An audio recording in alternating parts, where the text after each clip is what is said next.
Hi there. My name's Sean Perry, and I am a big wrestling fan.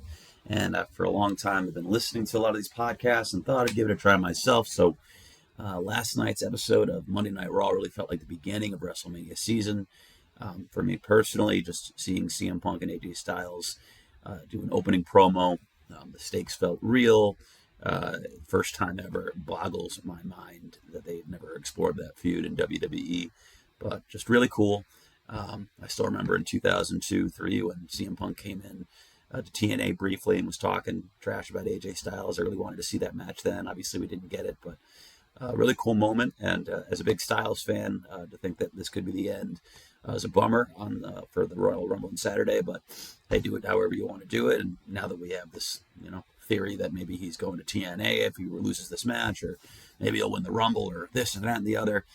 It's just really big stakes all of a sudden. So it's makes me hungry for prime rib, you know what I mean? But anyway, so we started over with CM Punk, AJ Styles, two guys with over 20 years of shared history, Ring of Honor, finally crossing paths in WWE. And just the crowd ate it up. I ate it up. I thought it was awesome. I love the sky blue trunks. AJ Styles seemed to, he always liked that space in between the real and the not real. It looked like AJ Styles was emotional. Is he really coming out to Raw for the last time?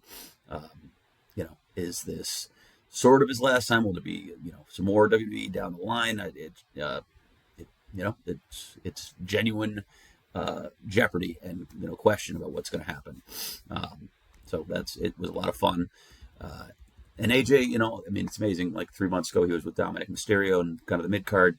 He's someone that can be elevated very quickly and has been that way for a long time, right back to when he debuted at the Rumble and then lost to Jericho at Mania, but then suddenly was in a main event feud with Roman Reigns and Believable that summer, going against John Cena at SummerSlam. Like he earns his spot every time. And once again here, like now that, retirement's in the line and Gunther, biggest heel in the business, or one of, killer heel, just took out John Cena, has done Goldberg, rumored to take out Brock Lesnar this summer. Randy Orton seems to write itself too, but it feels natural that he's at this upper echelon level facing a major opponent now, and also taking CM Punk to a DQ finish later in the show, but just being treated as a main eventer. And suddenly it's kind of like all us indie wrestling fans or people that have followed him all these years actually have something to worry about, his future. And also, now that he, says it out loud, he wants another world title, it, makes it a believable sports story. But again, they do the opening promo, set up the main events. It's great. I'll get to the match later. But then I just want to move into the women's match. The entrances really stood out. The individual music for each wrestler was great. Vaquer, Stephanie Vaquer looked, awesome. Liv Morgan, Roxanne Perez, and Raquel Rodriguez looked great. The matching outfits. I love Big Mommy Cool, or the Kevin Nash inspired gimmick that Raquel Rodriguez has adopted, or at least the big massive heel. Or I could hear the old timers in my head like saying, "Oh, you got to slow it down." This match felt like they took those notes. Everybody looked good. Everything was clean and crisp, and everybody just looked so over. Liv Morgan, obviously the Shawn Michaels-esque star, but Roxanne, kind of in a good spot where I could see a great feud down the line, and her being the squeaky wheel that takes out the Judgment Day down the line. But and then you get everyone else. It's very strange to see a commercial break in between entrances, but those entrances, matter, especially in modern TV wrestling. These performers look great, can wrestle, and are over. Liv Ospreay, as they say on WhatCulture. It's just for the new era. It's great. It's an exciting time to be a young WWE fan. I imagine, kids right now are young teenagers. Seeing this Shawn Michaels, Raquel Rodriguez, kind of Kevin Nash, Diesel, Shawn Michaels pairing, what could that lead to down the line? What more stories can we expect? I really feel like she's been made by Liv Morgan. They've really legitified Raquel Rodriguez in this recent couple month promos in the world title or program. Have been really good. And then Rhea Ripley being the last one in. makes total sense. Even though Stephanie's the champion, Rhea's presence is overpowering. Gotta love that music. Plays to the crowd, owns the moment. And the match itself did, again, what it needed to do. It looked good. And I'm very excited for the future for all four of these wrestlers. And then came the four-way number one contenders match. Fast-paced, lots of moving parts. Really fun choice to have Akira Tozawa and Otis win. Excited to see that program. I know Jimmy Uso is out right now. So being able to extend things without him being in the ring and create this match where, maybe a couple of weeks from now, we'll see the Alpha Babes get to use their number one contendership, and Jay being all serious. Oh, you really want a piece? You really want a piece? You're been a jobber for about 4 years, and I know you guys are a tag team, but we want you. Yeet. Okay, it's something fun because they've earned it. They're doing the 10,000-mile journeys and taking pins, but being entertaining. So Otis and Akira deserve the moment, and it's fun. You never know, they could win. And then back to the Vision. I love the Vision. I feel like it's finally we're at a DX NWO style stable of a new era. Evolution always felt shoved down my throat. Judgment Day's kind of cool, but that's been Edge's thing to Balor's thing to Damien's thing to Rhea's thing to Liv's thing to just hot potato of people in purple clothes. Really helped Dominic, but as far as like a true monster heel stable, I feel like this works. Strong promo.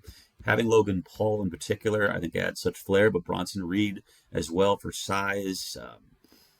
And Braun being like just a, kind of the main crazy withheld anger guy. But they all are really coming across well. And even Austin Theory in his own way. Obviously the pin eater, but not tonight. He got to beat Rey Mysterio.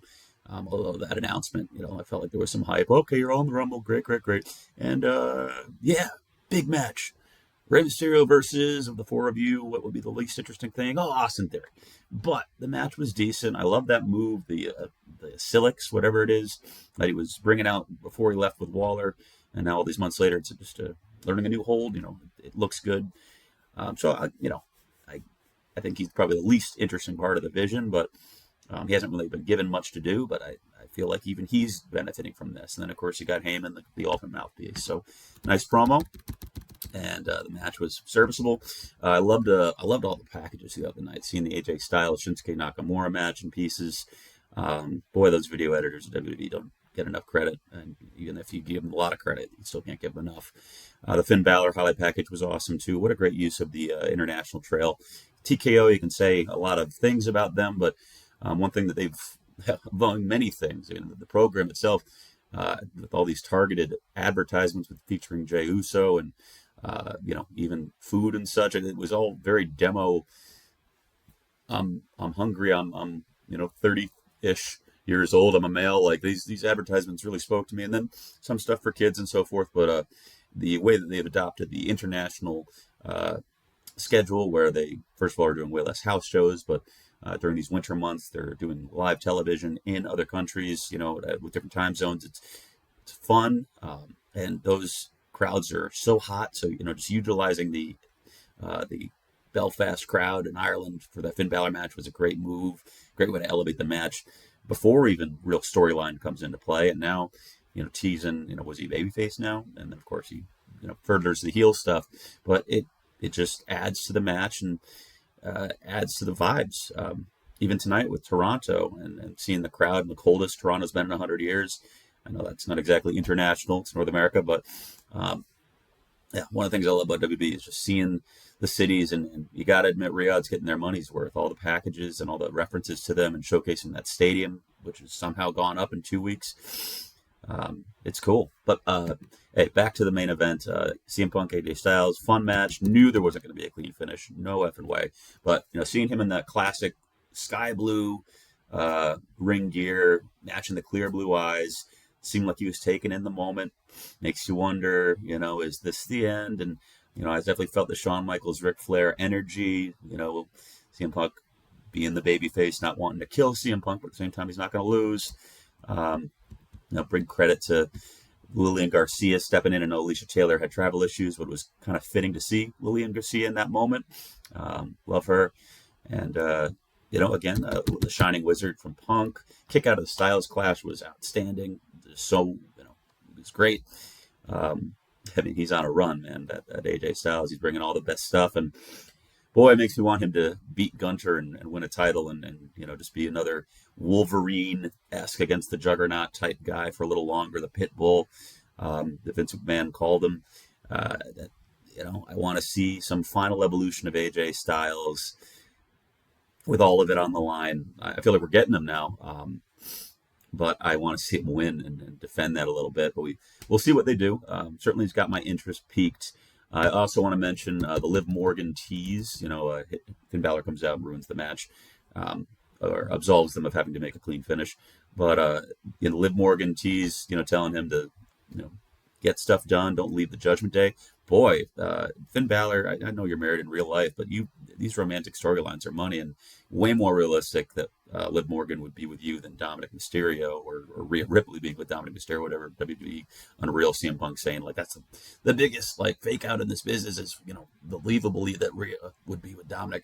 Funny line from WWE Unreal, and actually never really watched that episode, but I heard about it and I definitely agree. But Finn is an interesting character, and him with Liv would be an interesting development, and would free up Dominic to get in more trouble. And I just love that sort of stuff. I think that's where wrestling needs to go more. Real life relationships need to, fit, but, Dominic and his wife seem cool with it, and it just, sex sells. It's interesting dynamics. And Finn's always been, an interesting character, but in need of something more. That'd be some great heat if he and Liv, totally went evil. But I also want to see Liv go babyface, and I could see Finn going babyface. So anyway, I like that tease. WrestleMania season, feeling good. Royal Rumble this Saturday, 2:00. How much fun! We get to do this during the day. Fans who are seeing AJ Styles and CM Punk cross paths for the first time, all this history and lore that they can learn. You got to think about the younger kids. It seems like classic television. I go back sometimes and listen to podcasts or episodes of Raw or WCW, and the ones that are just goated now. Kudos to WhatCulture. You got me through COVID. That's why I like these sorts of things. So I want to shout out my favorite podcast for wrestling. But I'm going to use their verbiage all the time probably until I learn how to have my own voice. But it just feels like classic wrestling again. Sami Zayn chasing the title. The streak with Drew McIntyre of losses, setting up well. Feels very Elimination Chamber-y. Another smart use last week, getting the Montreal pop and having all that happen there. 2 weeks in a row of CM Punk defending his title in a main event against an interesting character that's underutilized and is beloved. And then the Rumble, the best, pretty much the most exciting match of the year. You can say the main event should be for WrestleMania, and certainly for 40 it was, but the Rumble, everything is just so unknown and exciting. So for the fan that loves the back door, what's going on in the internal reality of the storylines, and then the reality of real life, and then how those two things volley, as Heyman would say, I guess, or Bruce Prichard. I don't know. I like that. I'm just learning that terminology. But anyway, that's my favorite part, and it's it's favorite part of movies too. You think about the Warriors, like just the way, there was an actor, one of the Warriors, that had to leave the production halfway through, and it's like a main character the way he's filmed in the first 45 minutes, and then they kill him out of nowhere, and it creates the dread and such. Like those little moments of artistic creativity and like the serendipitous, changes and such. Art imitating life and life imitating art, and which one is happening more, leads to some of the best stuff. So anyway, great episode. Thank you for bearing with my sniffle, and I'll be talking about more wrestling soon.